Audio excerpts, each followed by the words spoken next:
Go. Okay, good evening, everybody, and welcome to our 5th Business Success Workshop. Tonight is all about problem solving, and I'm sure we have quite a lot of that going on in life. We have 2 industry experts, Peter Simpson and Oisín Grogan, who will simplify this problem that people come across and how to quickly eliminate it. So first of all, just some very quick housekeeping. Ensure all participants are muted unless they're speaking. Speakers mute after their presentation, and business success workshops will be recorded and they'll be downloaded across different Facebooks after this event. There's also, if you'd like to write some questions on the chat afterwards for the industry experts to help you to answer them, real life situations that are coming up in your life, you're very welcome. We can discuss them this evening. Okay, so let's get started. Now, the purpose of these series of workshops is to raise one's abilities through education to be able to handle any situation in one's life that they are dealing with through the tips and tools that these industry experts are providing, so as one can help themselves, their family, and loved ones flourish and prosper. Okay, so let's start with our first industry expert. Mr. Peter Simpson founded his management consulting company, Organisation Technology, in 1985. He uses statistical methods and analysis of production processes and their management, which has saved millions of dollars. Some of Mr. Simpson's clients include Kodak Australia, Coca-Cola Amatil, and Bechtel Asia Pacific with their Queensland-based company. Over his long career, Peter Simpson has helped small to medium-sized companies. He has saved thousands of jobs, delivered seminars and workshops to tens of thousands of individuals, and created $2 billion of savings and increased income for his clients all around the world. We would like to welcome Peter Simpson. Right, hello everybody. I'm going to be talking to you tonight all about problems, how to solve them, and how to not be concerned by them. So here we go.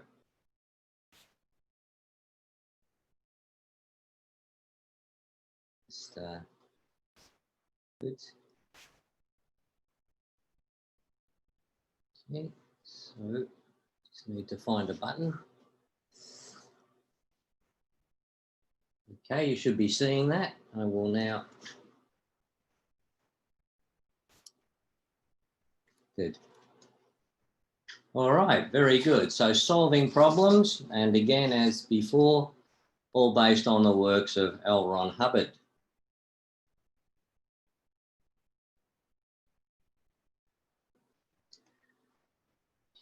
Now, problems are very peculiar. The more you try to solve problems, the more they come in on you. You've got to face the problem. If you refuse to confront the problem you're faced with in life, you say, well, that's there, but this is a solution to it. And then fixate on the solution. You see, this problem walks right in. So you can see here in this image, people tend to kind of know there's a problem there, but they wall it off and think, well, there's a problem there, I'll concentrate on the solution. This particular man has decided that the solution to not having money is to get a loan. Now, all his effort is directed to, how can I get a loan? It's not directed to, I have no money. And solving why he has no money. Now, if one's attention is fixed on the solution and he refuses to confront the actual problem, he feels smaller.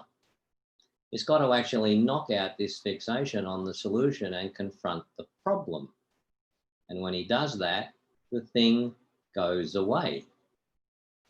And again, in this picture, as he concentrates on the solution, the problem actually gets bigger. But if he concentrates on the problem, it gets smaller. In other words, if he's not concentrating on the problem, on the solution, not on the problem, he feels smaller. If he concentrates on the problem and confronts it, he feels bigger. And being bigger, he can now do something about it.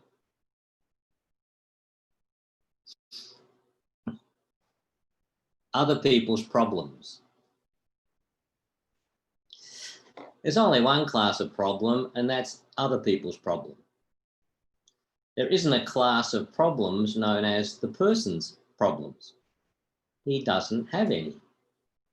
If you want to get a wonderful response from anybody, you just say, you know, you look like the kind of person that people tell their troubles to.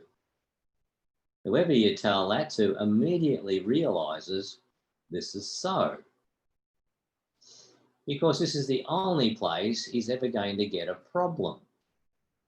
He can't have for himself a problem, and he himself is not in trouble. This might seem rather strange, but I'll go on. You see, in this example, here is a person and he's listening to somebody's problem. Now, if he's not very careful, he will decide, I will help this person and I will solve his problem for him. That would be a good thing to do. Now, he has the other person's problem, and the other person doesn't have the problem. And that gives us two problems. One, the person who should have the problem doesn't have the problem, and the one whose problem it isn't now has the problem. So it doesn't get solved either way. Another way you can get problems, not just from people you know, is from all kinds of places. You can get it on the internet. There's all kinds of problems on the internet, and you can start to worry about them and start to think about them and start to make them your problem. The best thing to do is put it back where it belongs, back on the internet, back with the people who do have the problem, and you will feel enormously better.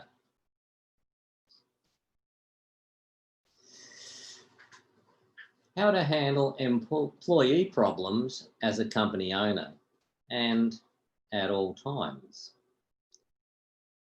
If you wanted a real smart help around you, you'd never solve this is your employees' problems for them. You go on solving problems on an executive level, but you just keep asking them, well, what can be done about it? What can be done about it? The person, after a while, will sit down and consciously lay out half a dozen solutions, one right after the other. Bang, bang, bang, bang, bang. Instead of no solution or just one solution, you know. They could lay out half a dozen solutions. What can be done about it? You've rehabilitated their ability to independently arrive at a solution to a situation, no matter how bad it is. And I can tell you, with the clients I deal with, this is one of the worst things they do, is one of their employees comes to them with a problem, and then the business owner or manager begins to solve the problem. He makes it his own and comes up with solutions and offers them to the worker. This lowers the responsibility and ability of the worker every time that's done. This is not the thing to do. The good boss says, well, that is quite a problem. What can you do about it? And every time you get him to solve it, he gets stronger and better and more able. And every time you try to solve it, he gets weaker and less able. Did you ever solve a terrifically weighty problem for somebody and have them hate you? Huh? Did you ever work and work and worry and worry and worry and finally get Joe's problem all solved and give him the answer and then have him not speak to you for days? Now, as we look over problems and solutions, we discover that an individual's brightness depends upon his ability to arrive at solutions. So you take away that, you solve the problem for the person, and they hate you. I can tell you, when I was internal consultant to Kodak Australia, they had a huge problem that there was a particular kind of waste occurring. It was costing Kodak close to $1 million a month. And they had all kinds of people working on a solution to it. And then the CEO of the company gave it to me to try to solve. I went across and asked the person whose job it was to throw out the waste, and discovered he was operating off a 5-year-old Nemo that didn't need to be acted on anymore. So I told him to stop. That was the end of the waste. It took me exactly about 20 minutes to solve the problem. It had been a problem for months. I went back and reported it. And after that, almost all the executives in Kodak hated me. I learned a big lesson. This person has a terrible problem. All I wanted practically is acknowledgement on the thing. I'm amazed at the number of fellas who have come up with problems, and after telling me about the problems, didn't have the problem. I didn't try to solve the problem for him. I just got him to state the problem in various ways, let him talk himself out of the problem. But that too is a handling. See, even telling a person to solve the problem is handling the man's problem.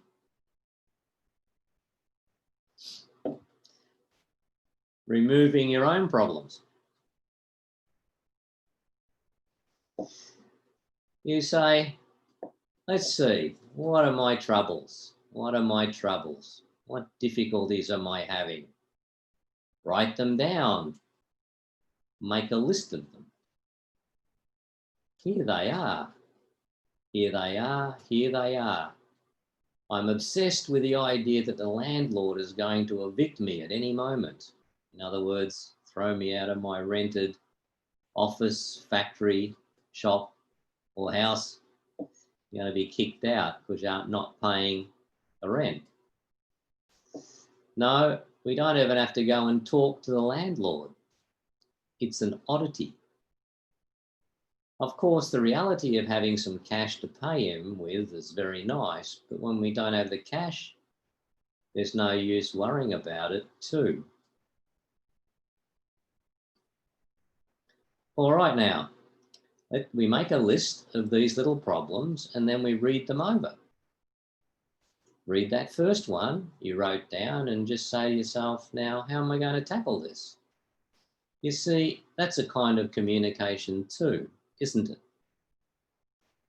I can tell you, if you do have problems and you do this, and it makes you confront the problem, it's total magic. Problems just kind of disappear.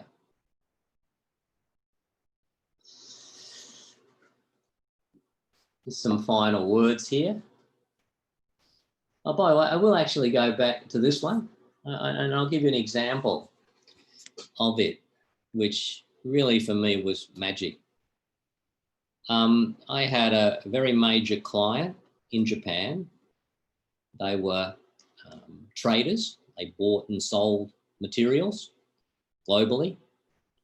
And I came across a supply of a particular mining product.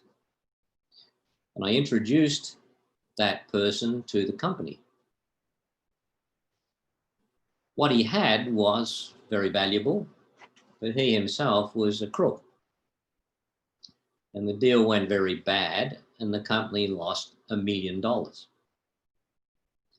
And since I'd introduced them to it, I was looking directly at having to find $1 million. And I tried and tried and tried and tried to solve the problem. I tried to make the person who'd organised it become proper and do the right thing. He wouldn't.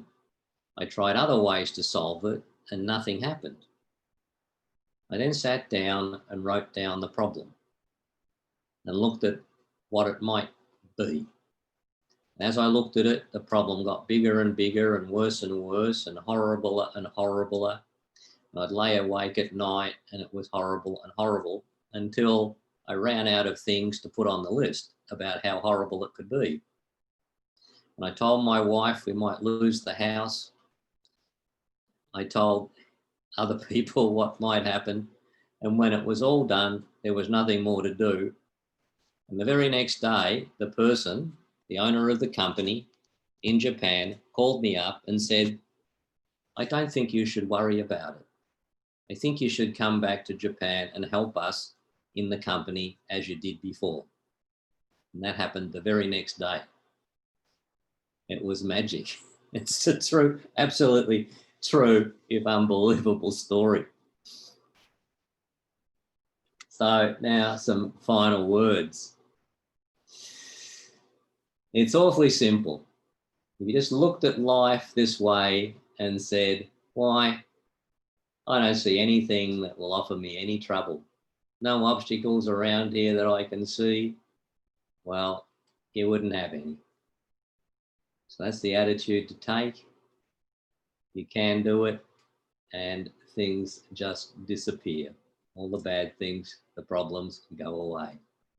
Anyway, if you want to contact me about any of this, there is my email address, info@orgtech.org, and my website, which has got heaps of stuff on it, is www.orgtech.org. So thanks very much for listening.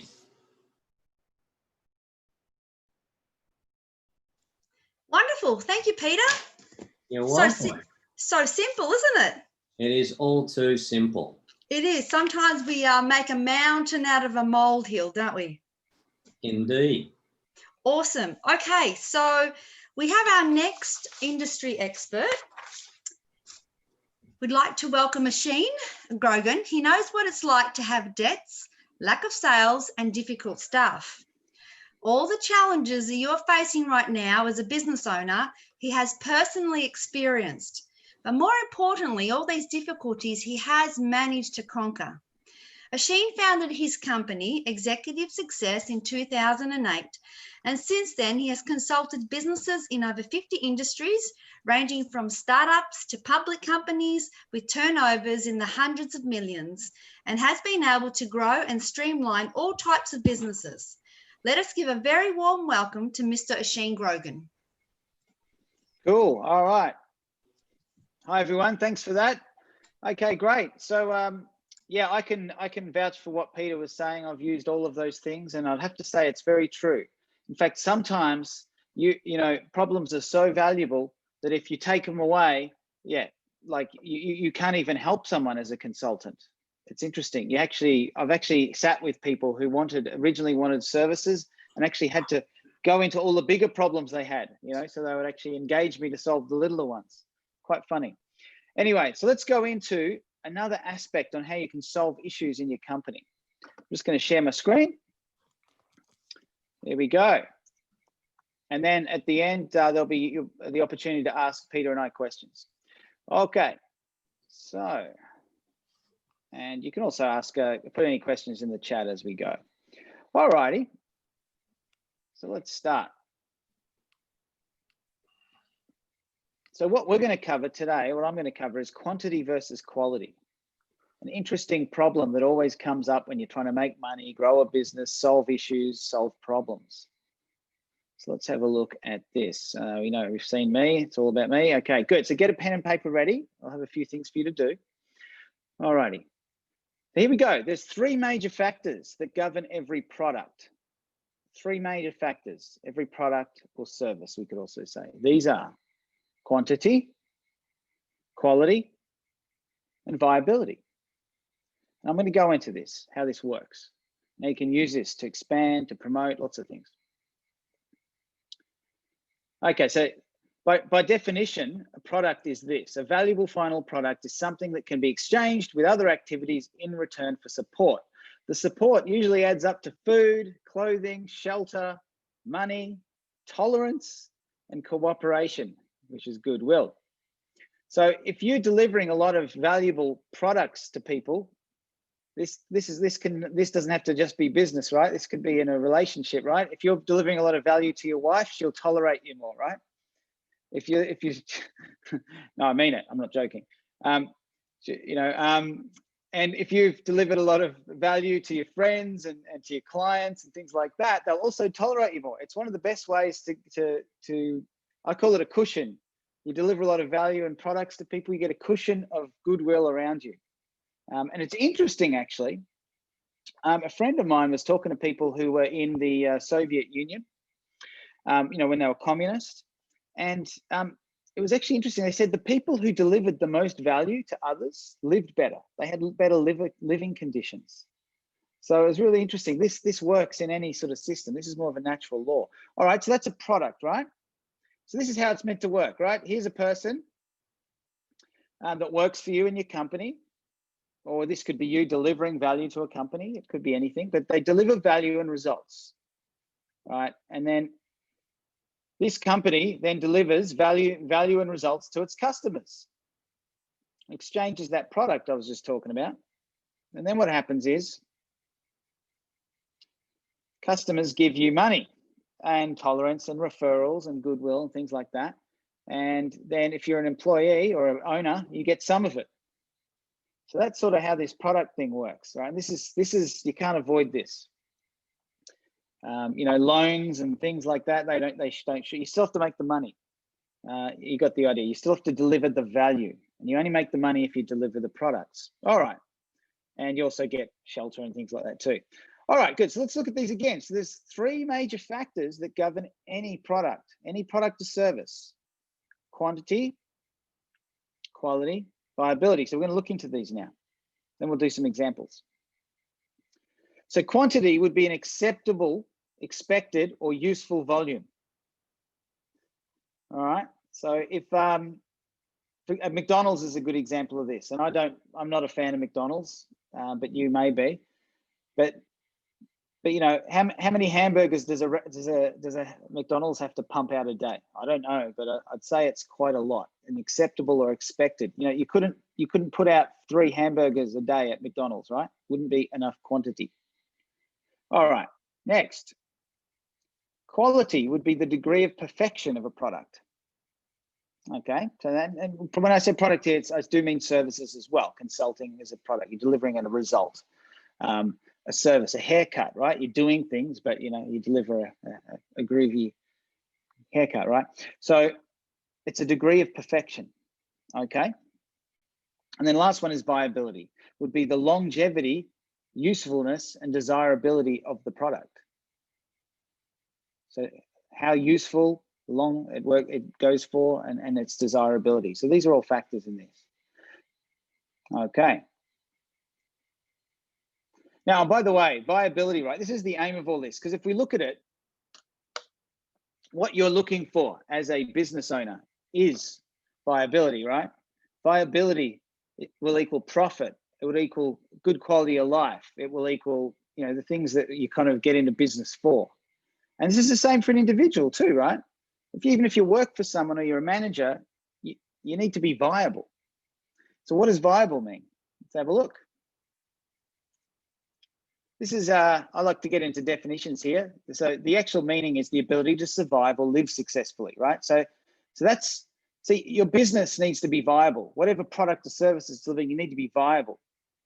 And that means you can live successfully by yourself. And that goes back to the original meaning here, which is French, capable of viable, capable of life, and then Latin, vita, life. So that's actually what viable means. The thing can live without external help. And actually one of the original meanings was that, exactly that. A viable baby was one that could live by itself. That's where it comes from, can live, able to live. All right, cool. So let's go for a drive. Let's have a look at how this applies to things. Okay, so when you start out driving, are you a viable driver? Can you drive well, and is it useful? Nope. I can see some of you there. No, not really. You're normally like, you know, when you first get in the car, especially if you drive in the city or something like that. It's like, Anyway, all right. So let's see how that would apply to these three concepts. So then you do some. You drive. You drive with dad or mum. And this is the thing. To get viability in any area, you need to do a quantity of it, right? You don't become an amazingly good driver by just studying theory and just sitting there in the thing and, you know, doing a couple of drives, right? It takes hundreds, if not thousands of hours to become an amazingly viable driver, a quality driver. But it starts with quantity. And this is there's anything you get from this and it's anything that I've found with people, business owners, is that they jump this quantity step and they try and jump to the quality step. Is this real to anyone? Let's do a promotion. Let's get some work. Yeah, Peter's nodding his head. Let's do a promotion. Oh, I haven't done an email promotion before. Okay, let's do one. All right. So we start doing one, and it's like, oh, well, here it is. But you know, I don't think it's perfect yet. I just need to get that little logo over there. I just you know, he's going to spend 3 hours just on this logo. And anyway, I don't know if you've got a reality on this. I've got tons of reality on this. Like, people try to make things perfect, and they stop quantity. You never get to perfection or a high level of perfection without quantity. It's like driving. If you wait for the perfect driver, you'll never be one. You've got to do it. So it's the same with many things. All right. So anyone seen this? Experienced it? Okay, I just got a chat here. I need to enlarge my screen. Okay, I don't know what that all means. How's that? Can you see me? Can you see the screen now? Yep, okay, cool. All right, good. So anyway, you get the point, right? Quantity. And then let's drive some more. So then by doing a lot of driving, we can now go fast and do it really well. You know, we can be on a phone call, hammering down the freeway at 100 and something kilometers an hour. If you're in Germany, you can do a lot faster. But anyway, you can do it well, and it's easy. All right. And then we can become viable. And I actually found this yesterday. This is a guy who's 107 or something, apparently, still driving. So I'd say he's a viable driver, right? He's still going. He's been driving for 70, 80 years or something like that, or 60 years. So very good. And he's got a, what's that? He's got a Merc there. Cool. So I've got a question. Let me just check that.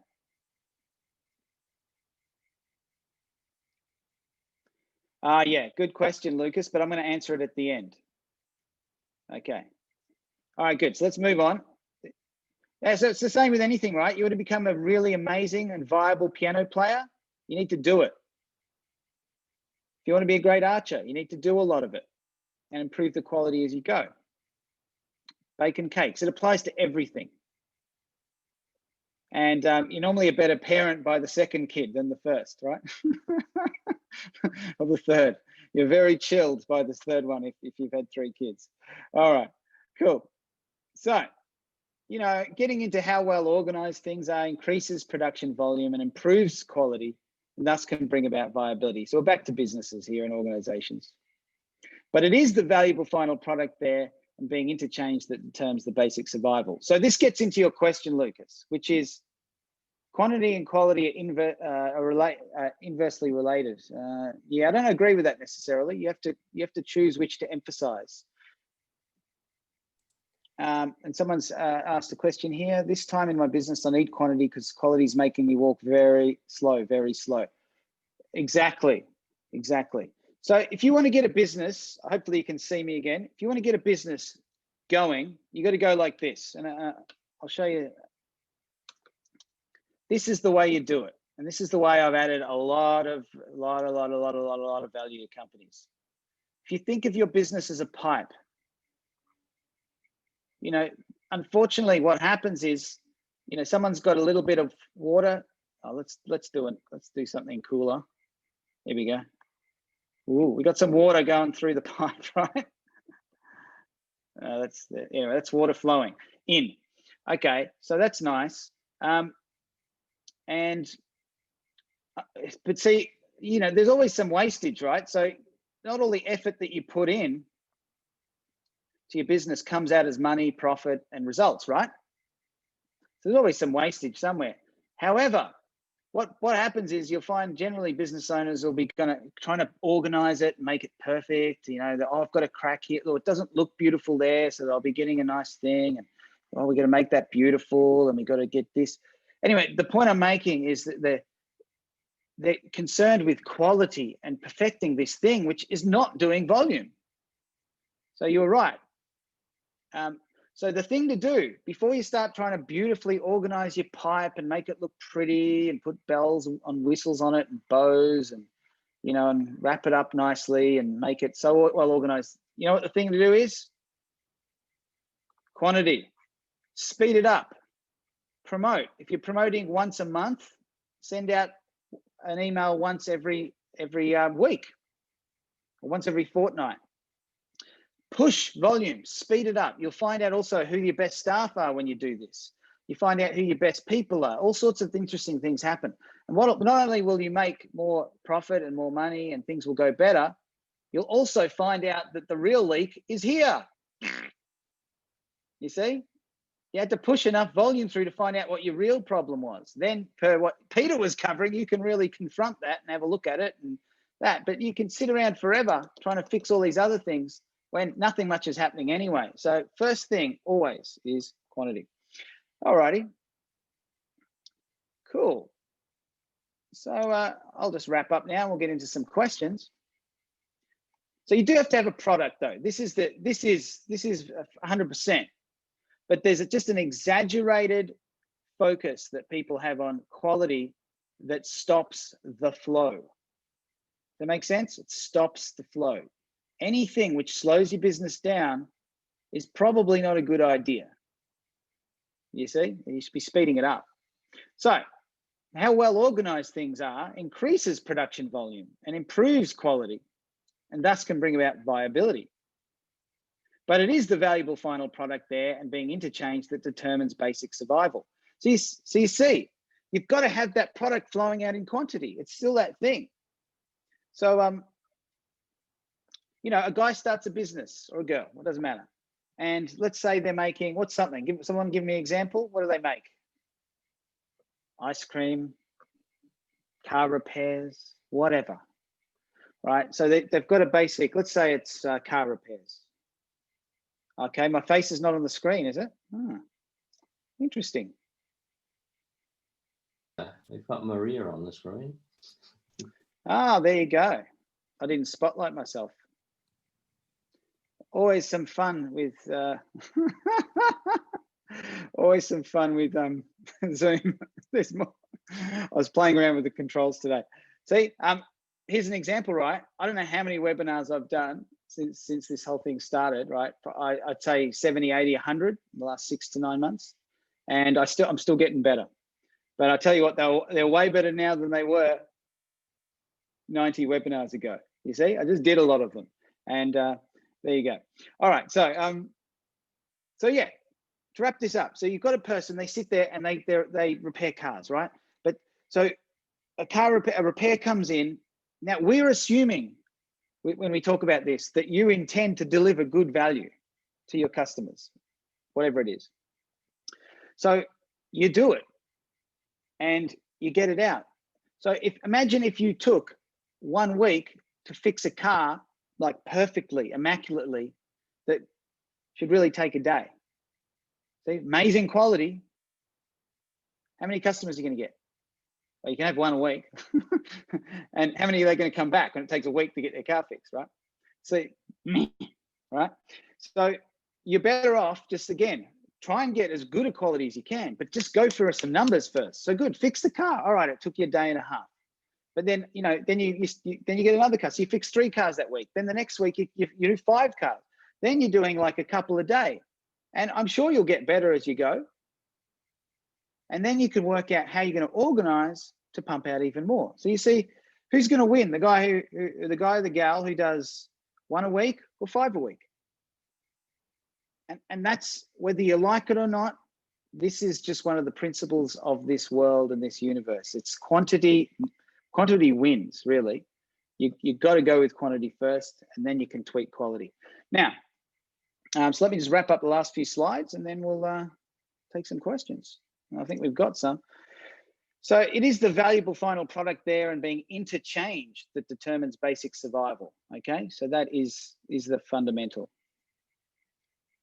Lack of viability can always be traced to the volume and quality of an actual valuable final product.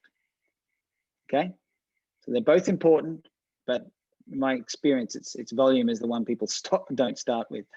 Okay.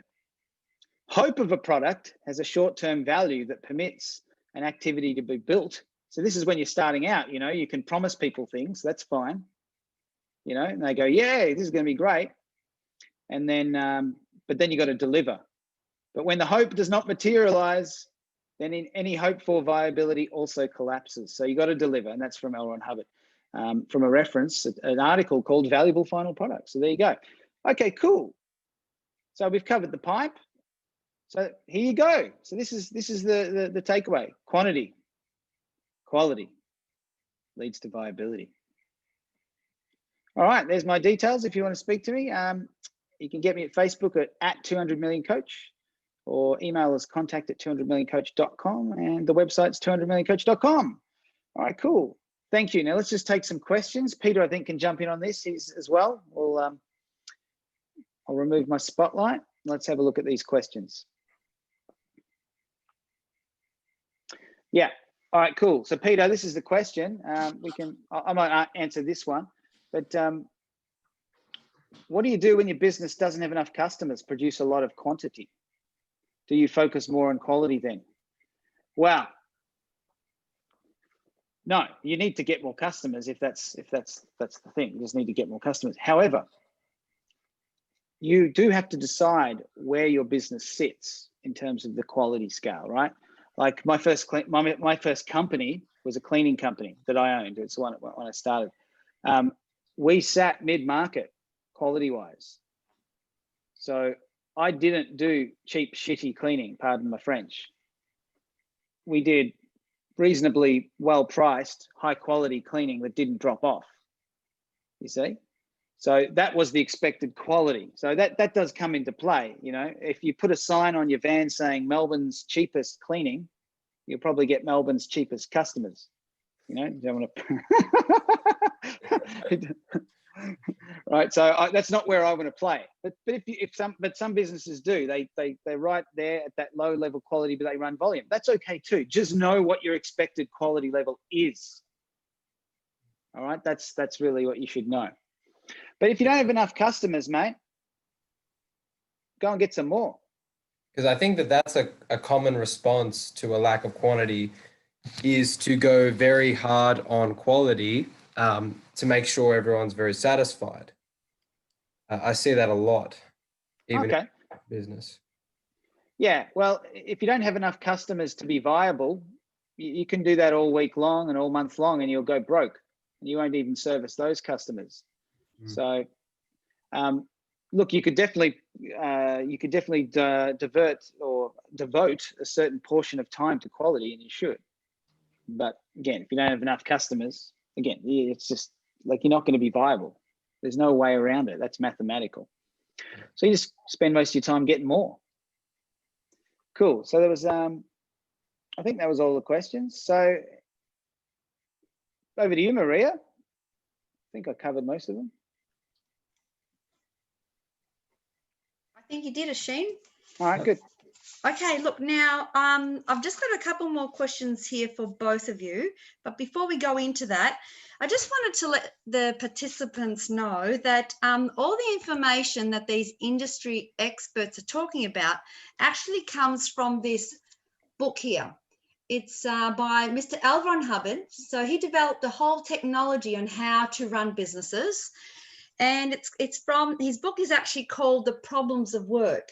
So if anyone is interested in having a look at this book and would like to discuss it with me, please email me at educationsuccessinfo@gmail.com, And this is a very valuable book to have, especially in the workplace, in the office, and training your staff so everyone is aligned and, you know, working together as a team to, you know, get what the purpose of the company is. So please email me and I can discuss it with you more. Now, we've got a couple of questions for our industry experts further from what's on the chat. Peter, we've got a question. Can you give an example or several examples of a problem going away just by confronting it? All right, well, here's a very recent one. It's a client, and this person was a very bad manager, and he was always issuing just a constant stream of orders to people, very erratic, and his staff were just getting more and more and more, pardon me, pissed off with him. And so that caused him just to issue more and more and more demand, more and more and more demand. And what he really wasn't confronting was the fact that he was really a bad boss. That was really the problem. And well, actually, I had some words to him and got him confronting that he was a bad boss. This was very tough for him. But interestingly, he began with his wife, who also worked in the business somewhat. And he said to her that he was being a very bad boss and a very bad husband. And he wanted to know what he could do about it. That's where it started. And then he worked his way around all the executives and went from hitting them to helping them and also training them. And as he confronted it more and more, the thing calmed down. This took about a week. And the following week, his income was triple what it had been. His new business, new sales doubled. And his profitability probably increased by about $250,000 all in 1 week. So it's just fabulous what happens when you really confront the problem. And sometimes it does take, you know, it's not always easy. But there's one example for you, and there are many. Awesome. Thank you, Peter. Yes, confronting can be quite difficult, can't it? Sure. Absolutely. Now I'm just going to the chat here, and I've got a question from one of the participants, and she said, should we focus on developing 2 products at the same time or 1 product at a time? Peter or Oisín, would you like to answer that? I think we both. You go first. Yeah, okay. Yeah, I'll go first because I'm sure you've got something to say about it too. So look, it would depend on the specific situation there, Rahila, but it's a common error. And I've seen people lose tremendous sums of money by going off in too many directions at once. So the first thing I would urge you to do if you're going to do any product development is to ensure that your bread and butter, the main things that made your company great and made it go, are in place. So that's the first thing. I've just seen it, and Peter would probably tell you many stories too. It's called shiny object syndrome or something like that. You have entrepreneurs and they're making mega bucks or they're doing really well with this thing. Then they get bored. And it's like, okay, let's do this, you know. They didn't ever get any money or do anything out of that. So make sure you're not doing that. That'd be the first thing. And I would tend to do 1. If you're going to add a new line, I would allocate a certain amount of time, money and resources to that, and then do that. And if it'll either work or it won't within that time, then you got to drop it. Because the other thing that people do is they keep trying to make something work that's never going to work. Any business I've started, and I've started, I don't know, 6, 7, 8 or 9 or something, I don't even know. It's always on an idea, like product development. You share it around with some people, sale. So there's definitely some rules around product development. That's one of them, that it should develop interest and it should get going pretty quickly. So so there you go. That's a sort of a very short answer to. There's a lot more detail. So over to you, Pete. Yeah, I'd like to come in. I often tell this story. I say so many businesses I find that have been going for a while have a very successful product and a very successful operation. They're there, they're surviving, they've been in it for years, and now they've got some profit, and also got time to think. And then the first thing they do is they come up with a new idea, a new product, a new thing. And by the time I see them, they've usually got at least 3 things going. One is the original activity that got them to where they are. That gets their least attention. The next is the thing that it's almost there, the new product. It's almost there. If I've only got to spend another 50,000 on it, and I know this time it's going to be great, it's going to be fantastic. You just got to get the bugs out. There were more bugs, we just got to get the bugs out. And then there's the other one, which is the big golden dream.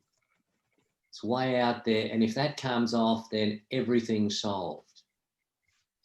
Now, it's kind of in an inverse ratio as to where their attention should be. I've often got most of their attention on the big dream that's so floaty and out there, it's got a long way to go before it's going to arrive. They have attention on the thing because of the bugs, and that's nearly going to happen. And the activity that got them there gets least attention. And this is absolutely the wrong way around. Most of attention should be on that which got you to where you are. And ideally, you lock that in and get it so well set up and organised that other people take over and are running it for you. Now you can work on the next thing. That's really how it should go. Okay? Agreed. Agreed. Simplicity. Okay, I've got 3 last questions very quickly. Okay, and sorry, this was for Peter. Oh, yeah? An example of getting others to solve their own problems instead of trying to solve their problems for them? Okay. Can you give an example Right. of getting other people to solve their own problems as opposed to you constantly solving their problems for them? I've got a short one while you're thinking of something there, Peter. Yeah, thanks.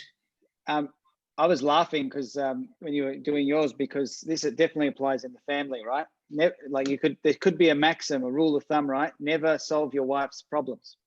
It's a dangerous thing to do, just like he was saying. Yeah. And it goes so far also with your kids. If you've got kids, they come to you and they're fighting. And if you ever had it where, and you might have been the kid where you're trying to get the parent to side with, they're trying to, this one's trying to get you to side with them. And I recognized this early in the piece. This was a bad idea to get involved in this. Like, I'm bringing up these kids to be independent adults. That's really what you're doing. So if I get in there and solve it for them, what am I doing? This is just going to persist. So what I would do is I'd never get involved. Oh, okay, got it. What do you want to do? And so it works beautifully with kids. Just put it back on them, and you then are not. They sort it out themselves. It's what they need to learn. Anyway, I think I answered that. That's one example where I use that sort of concept. Yeah. All right, I can now very quickly. My son worked for many years as a counsellor in a Scientology organisation, and he's very highly trained in listening. He now spends some of his time on the help desk of a company that provides IT services into medical practices. And so he'll get, I'm sometimes there and listen in. You'll get the practice manager calls because the system's down. And now the previous people that handle this, these were the IT gurus, they'd say, yep, understood, totally got it. I got what you're talking about. Thank you very much. I'm going to fix it now. Goodbye. And they'd fix it and come back, and the people would be really, really upset, really pissed off.